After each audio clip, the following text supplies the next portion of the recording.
What's up, everyone? Welcome into another episode of Locked On Bucks.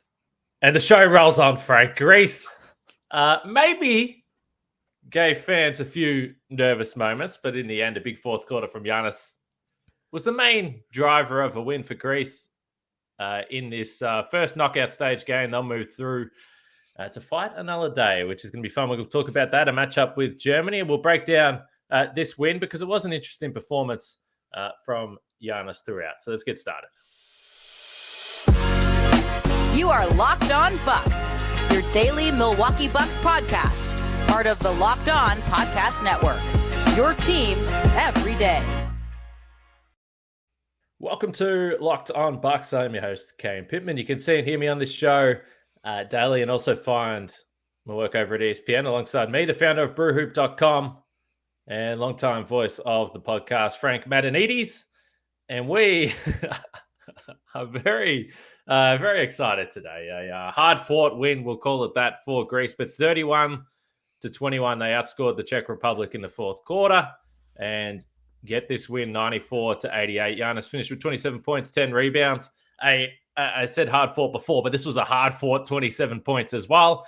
The game was on the line in the fourth quarter. And just as we predicted, as everyone assumed, a couple of big threes from Giannis really iced this one for Greece. Yeah, has not been a great three-point shooting tournament for Giannis, but I think we've seen it happen so many times in the NBA where, for whatever reason, Giannis has a hard first half in this game. I think he was 1 for 5, I think, from the field, with only 4 points in the first half. And, just holding, this is why he's, the best player in the world is, maybe you can clog the middle.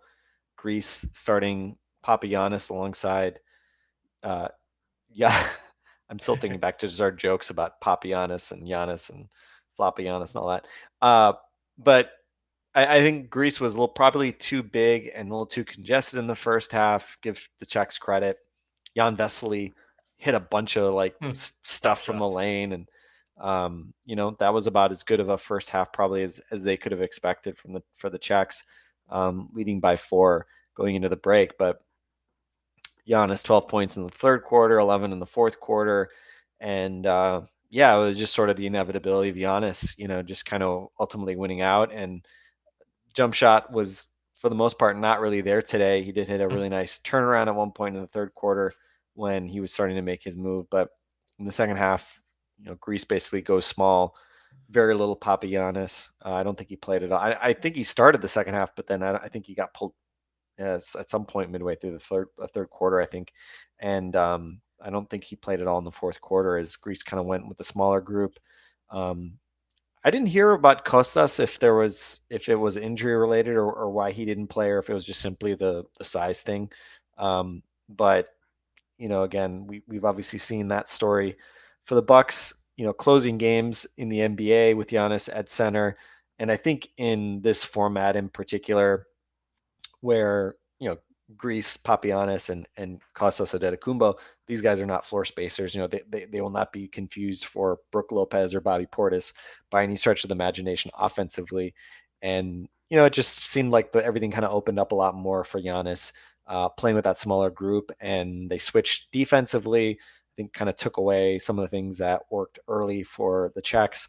And big game in terms of offensive rebounding for Greece. We've seen that story previously in this tournament, even without going jumbo necessarily for large stretches of this game. And again, this is why Giannis is great, just being able to get himself going downhill, and then just for good measure, hitting a couple of kill shot 3-pointers. I think the first one was with 2 and change to go. And then the last one, I think, what was it, in the final minute, where Giannis just closing this game out with a couple of threes, and he gets up to 27 points and 10 rebounds, 5 assists. No matter how bad he starts a game, it just seems like he somehow finds a way to get to those types of stat stuffing numbers. And fortunately for the Greeks, they live to fight another day, in this case against Germany, the hosts, in the quarterfinals. So I should say, and I think we've seen over the last few weeks as we've been doing these podcasts, we've been getting a lot of feedback and tips and a bit of a history lesson in the YouTube comments for sure. Certainly teaching me a lot about the history of Greek basketball.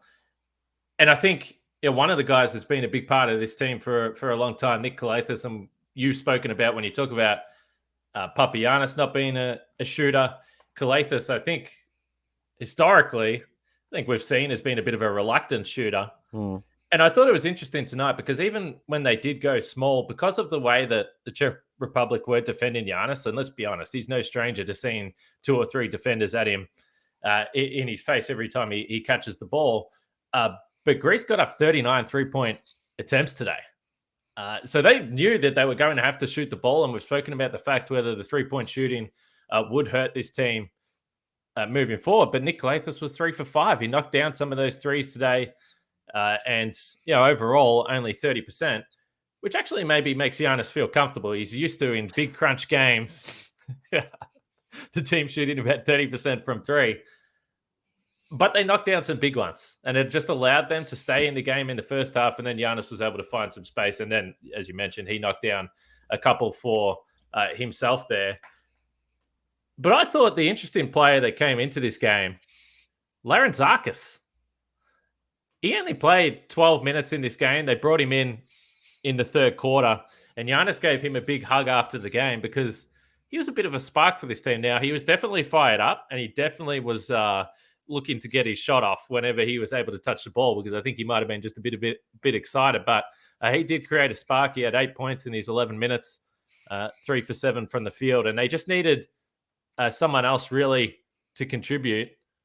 And I thought that was decent because Tyler Dorsey, again, not his best game. He's kind of faded out after a really, really, really hot start to this tournament. He's had a few quiet games.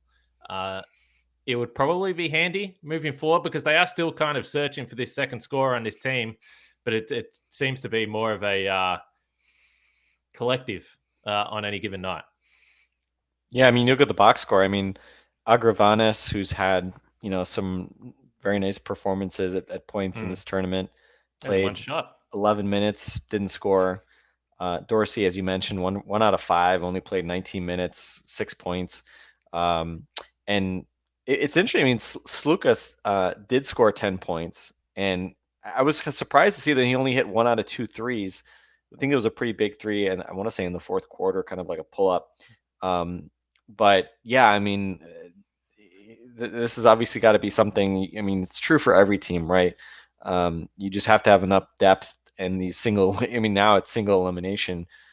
You just can't afford to be overly reliant on 2 or 3 guys, because if those guys get taken away, then you're kind of screwed. So for Greece tonight, as you said, some of the familiar guys who were maybe bigger parts of what was happening early in the tournament, maybe those guys didn't come through. But again, Giannis, even if he has a quarter or a half that aren't pretty, you can count on him to come through when it matters. He played, I think, he played the entire second half, ends up at about just shy of 34 minutes total played. And but they did get some help from other guys that maybe weren't the headliners in the early stages of the group stage, right? Papa Petru also hit a couple of big shots. I think, was it Papa Petru or Arcus that hit that front rim 3 that dribbled Papa in Petru. over? It was yeah. That was kind. That was a kind rim on that shot. But yeah, I mean, Kalathis, to get 14 points on 8 shots, as you said, hit those 3 out of 5 threes. I think I had another 6 assists as well. And again, like, they're just going to continue to need a little bit of kind of everything from these other guys, and then you hope just that obviously Dorsey has at least another couple of heaters in him, perhaps, as this tournament wears on. It's interesting. I didn't realize Dorsey was 6'5". He's on that 2-way with the Mavs coming into this coming NBA season. Decided to make the move from the Greek League, obviously chasing his NBA dream. And he's definitely bigger than I thought he was, because when I heard he was on a 2-way with with the Mavericks, I was like, man, I thought he was like, I always thought of him as like 6'2", 6'3". I was like, really, Dorsey getting on an NBA contract?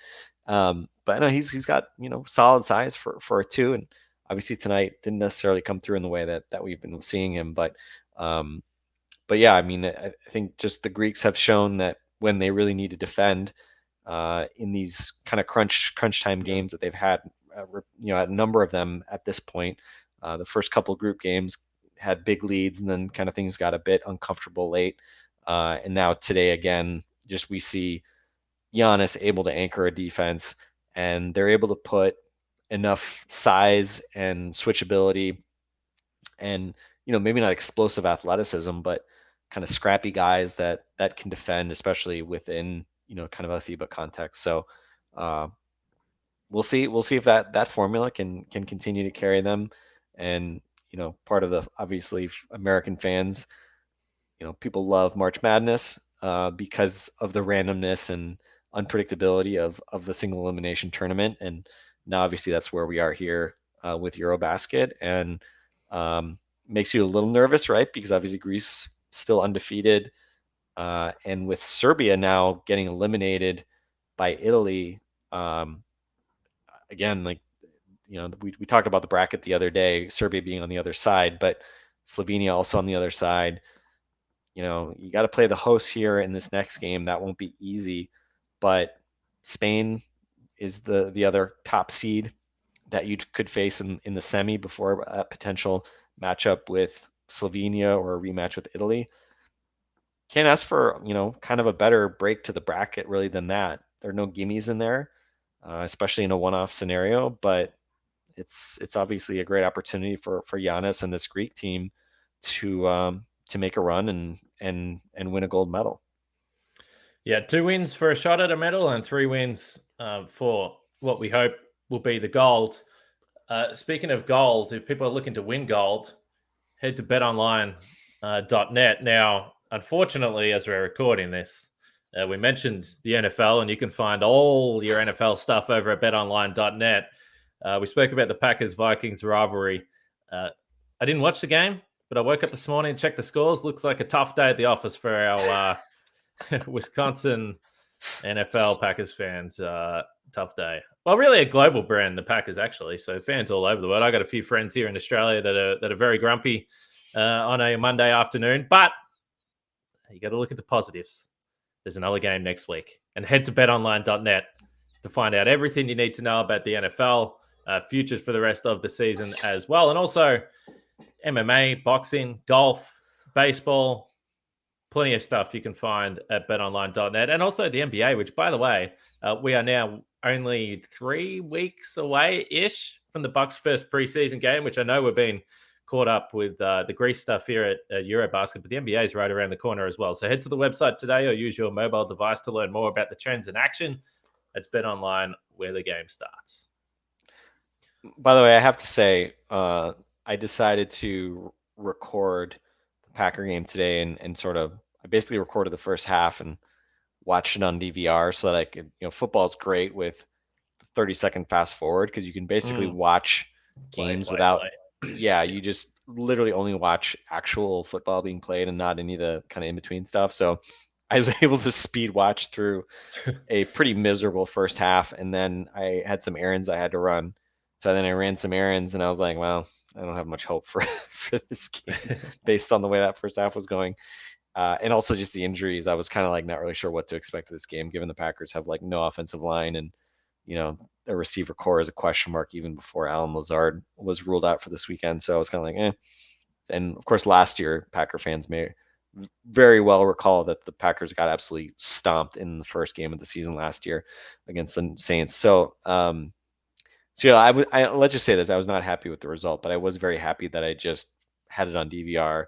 I wasn't watching, in real time on Twitter and living through the misery of a second screen experience of that game. So yeah, we'll see next week. We'll have to see. I'm actually curious. I'm kind of like wondering what the over under was on the Packers wins this season. So Kane, when I'm blathering on during our next segment here, you need to look that up for me because I am kind of curious where where the Packers are at least supposed to be this season. But anyway. Where would I look that up? BetOnline.net, of course. And by the way, Steph Curry, KD, LeBron James, Giannis, who is the most valuable NBA player this season? I think you know who I would select, but Locked On and BetOnline present the NBA top 50 most valuable players starting on September 19. Find it on Locked On NBA, wherever you get your podcasts, and on YouTube. All right, let's get back to some real positive stuff. And I thought Giannis probably the MVP of this game. Coming in a close second was the shirtless Greek fan with the water polo cap on and the drum that got a lot of airtime. This man was on anytime Greece did anything, this shirtless man with a water polo cap was on the TV screen. Hopefully he listens to Locked On Bucks, because shout out to that guy. That was a tremendous performance. I do love the atmosphere, by the way. I would love to be there. It would be really, really fun. They're singing and dancing and carrying on. Maybe a little bit nervous in the first half of this game, but certainly by the end of the fourth quarter, they were having a good time. You mentioned Giannis 33 minutes. So it was interesting because even though the game was really hanging in the balance, his whole time off the floor for this game came at the start of the second quarter. I think he might have missed like another 20 seconds because he came off because he was bleeding. But other than that, he spent the first 6 minutes of the second quarter on the bench. And it's been interesting to see how his minutes have been managed. I know we spoke about it a lot at the start of the tournament, and there was some games where he could also add a couple minutes towards the end of the game when Greece had it in hand. But it does look like they're just saying, we're going to get you a breather at the start of the second quarter and then gear up, because you are not coming off the floor for the entire second half, which is interesting. But you still look at it today, and 33 minutes is a fine total. That's about what he's playing in the NBA, maybe a fraction more. Yeah, and I mean with the 10-minute quarters as well. Yeah. You're not having to go full 12 minutes when you're playing a full quarter. And Greece got, I forget how many free throws they shot, but it felt like there were a lot of fouls in that fourth quarter in particular. So it's not like it was a track meet. Breaks. Yeah, it wasn't obviously a track meet. Was not a game where the Greeks were able to really take advantage of Giannis, and they've had a bunch of games where they've been able to force turnovers and really get out in transition. I think it was only like 5-2 or something like that in terms of transition points between the two teams. But again, Giannis obviously no stranger to having to be that kind of key closing guy. And we saw him have another big shot block in the fourth quarter. Again, here you just feel like Giannis. We talk about him obviously offensively and what he's able to do when things matter most offensively, but he really does seem like an incredibly clutch defensive player. We've seen this for years now. It's just like, as hard as he plays during kind of the normal parts of the game, he's able to kind of ratchet it up to an even higher level when needed in fourth quarters and in crunch time. So it was fun to watch. And what was your verdict, Kane, on? It was not a true big balls Sam Cassell style dance that we saw from Giannis after, I think it was the final three that he hit. But he just sort of did this as though he was just kind of like having to hold a couple of watermelons in front of himself as he walked back. Big balls dance will get you a fine in the NBA. I don't know if there's any such,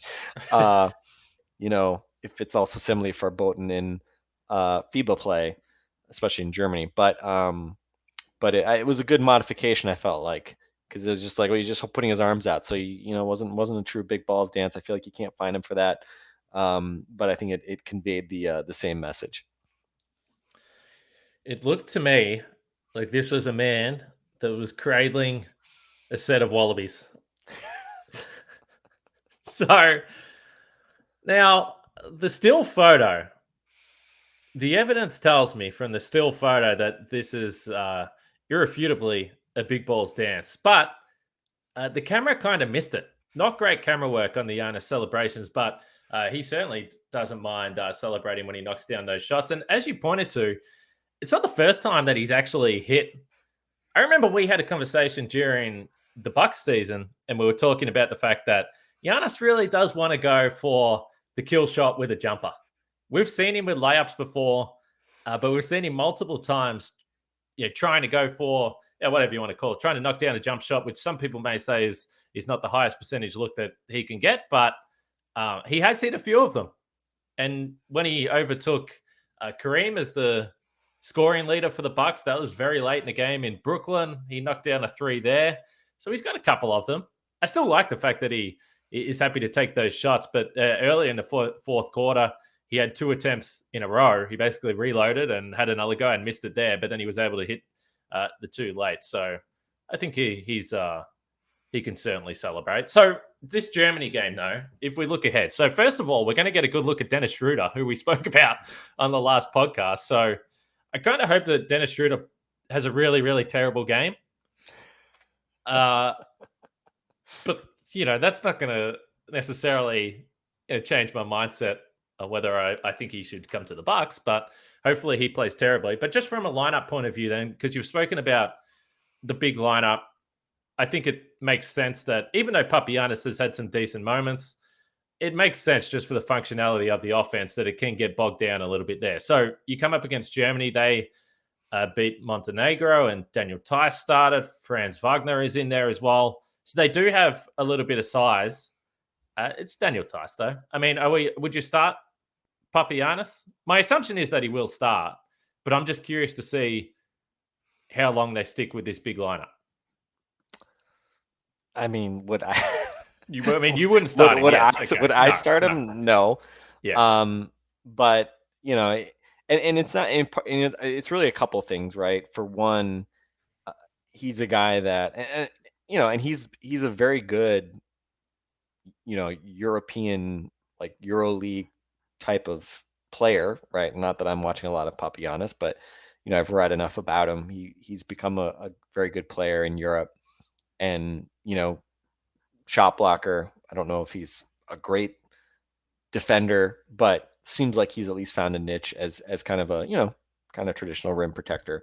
The problem is when he's out there, you can attack him like you would a normal big and put them into pick and rolls. And we saw that in the first half of this game in particular. And again, he's not Bill Russell, let's say that. I won't comment on much. We'll let the YouTube commenters kind of let us know just how good defensively Papagiannis is typically, sort of at the club level.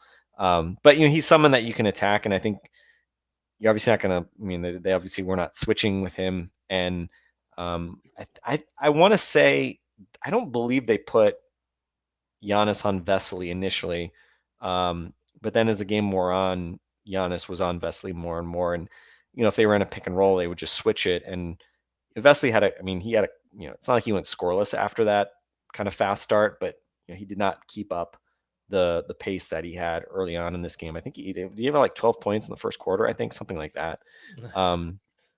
So and Vesely's become he's kind of a punchline in the NBA because he was a lottery pick with the Wizards and just never really panned out, but he's been a really good player for a long time in Europe, and I mean there were discussions of hey, is this guy potentially should an NBA team take a chance on him? He finished with 21 points on 13 shots today. So, I mean, obviously played well, but again, overall, I think we saw why the Greeks are better when they're a little bit smaller, Giannis anchoring things, and they have enough size and shooting to, again, play, kind of keep the teams honest defensively. You're obviously probably going to give up more offensive rebounds playing in that configuration, but you're going to be switchable. You're going to take away, I think, more of the kind of typical pick and roll game. And we didn't really see the Czechs like, Bovin and some of the big, we didn't really see them kind of really go to work, posting up small guys or anything like that. So yeah, I mean, I may be oversimplifying things, but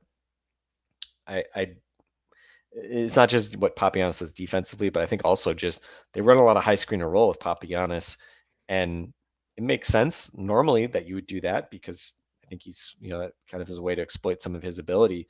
But then you see Giannis, in the corner, or Giannis kind of hanging out on the wing, and it's like, well, it's not really where I want the best player in basketball to be spending his time. So I think just splitting those two guys up a little more just feels like kind of a more balanced way to attack. So we'll see, right? I mean, every game's going to be a little different.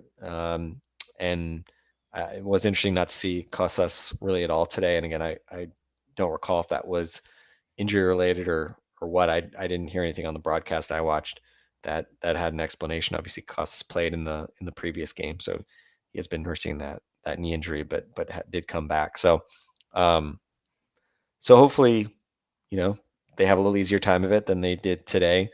And yeah, my 2 cents, maybe splitting up Giannis and Papagiannis a little more may help that. But they're going to need a little bit of kind of from all these guys probably, and it'll be interesting to see. I am curious if defensively, Kostas would maybe be better. I'm a little wary, right? It's like, in from an NBA standpoint, a guy like Kostas, because of his mobility, I would feel better about than a guy like Papagiannis, who doesn't obviously move as well. In this sort of FIBA style, I don't know that it's always as big of an issue, but I do think we saw today, just the fact that they obviously were having to play traditional pick and roll defense, it did hurt them a bit in the first half. So I don't know. Those are my 2 cents. What do you think?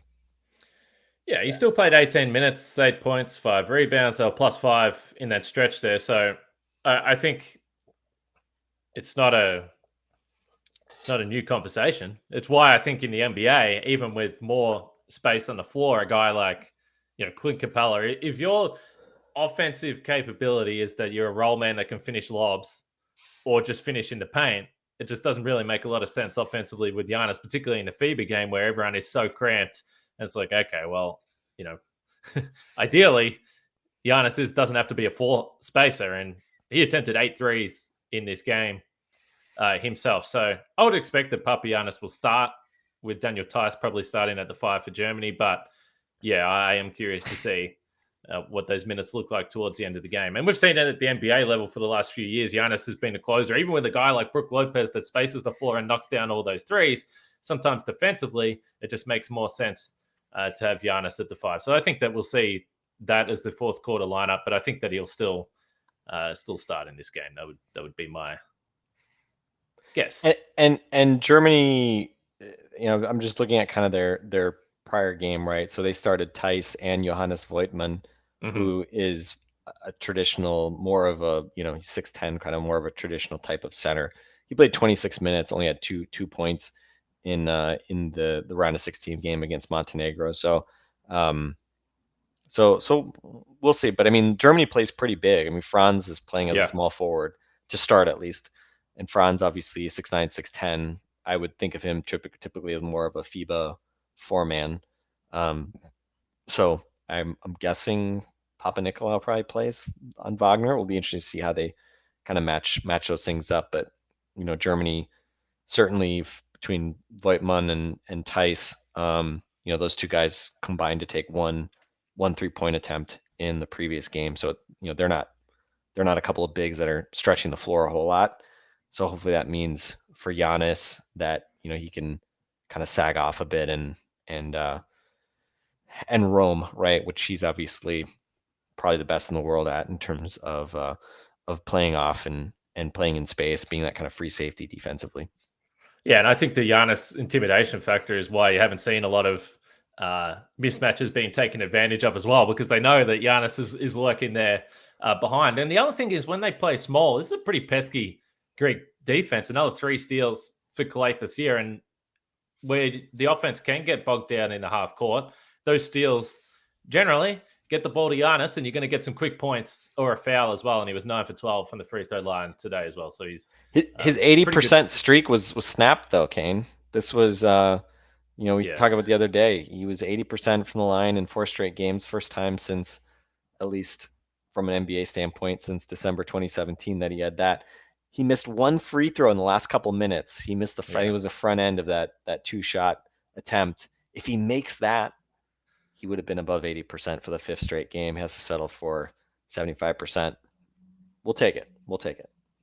Well, and he's been shooting it pretty well, because the commentator for these games just sounds absolutely stunned when he misses it. And I don't know whether it's just his form from this tournament or he doesn't watch too much Giannis. Do you like that guy? I'm talking about like that American guy that like gets super excited about stuff all the time.